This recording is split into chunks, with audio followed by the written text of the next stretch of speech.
Kapitulli 1. Një mbrëmje magjike në Sarand.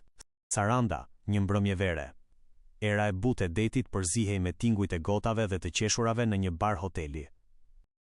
Në një tavolin afër dritares, një nën angleze dhe vajza e saj po shijonin freskinë e pijeve. Ishte dita e tyre e tretë në Shqipëri, dhe gjithçka dukej magjike, ngjyrat, ushqimi, njerëzit. Kapitulli 2. Gabimi i pavarëritshëm. Kur erdhi momenti për të paguar, gruaja nxori një kartmonedhë nga çanta, pa e parë me kujdes. Në Angli, 1000 lek ishte një shumë normale për disa pije. Por ajo nuk e dinte ende se në Shqipëri, 1000 lek janë rreth 10 pound, ndërsa ajo pa dashje kishte lënë një kartë prej 10.000 lekësh, gati 100 pound.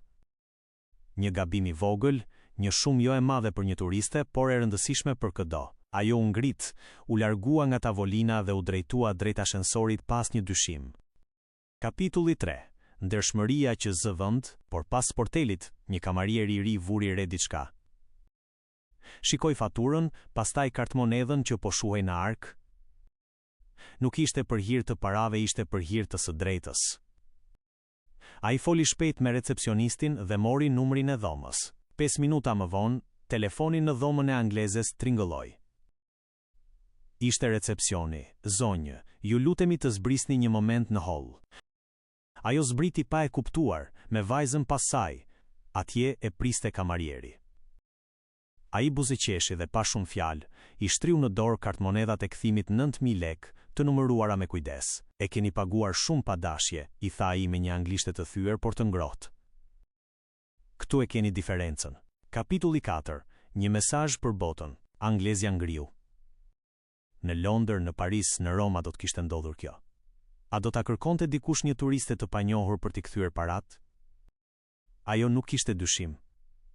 Por këtu, në këtë cep të Sarandës, ndodhi, lotët i dolën pa dashje. Nuk ishin parat, ishte gjesti. Ajo e përqafoi kamarierin sikur të ishte një mik i vjetër. Ai u skuq dhe tha: "Këtu ashtu bëjmë. Mirë se vini." Më vonë atë natë, ajo u ul në balkon dhe shkroi në telefonin e saj.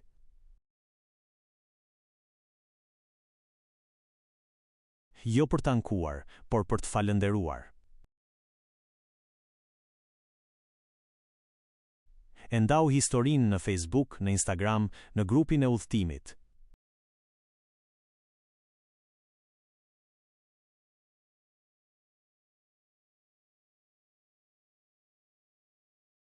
In pak orë, qindra njerëz e kishin lexuar. Kjo nuk është vetëm një histori parash, shkroi ajo. Është një kujtese në një botë plot zhurmë dhe negativitet, ndershmëria ende jeton.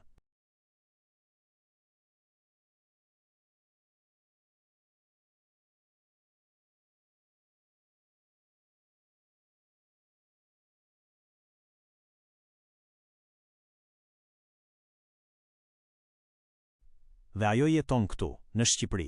Ajo përfundoi mesazhin me një përkushtim. Faleminderit, kamarierit që vuri re.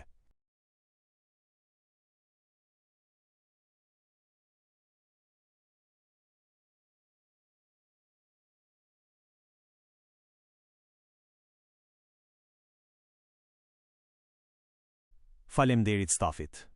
Faleminderit Sarandës.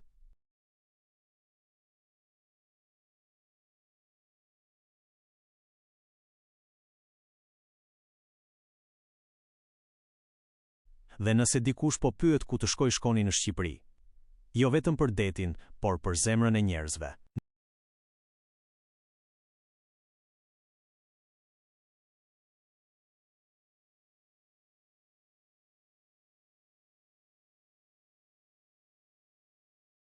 Në mëngjes, kur zbriti për të ngrënë mëngjes, i kishte lënë një shënim në recepcion.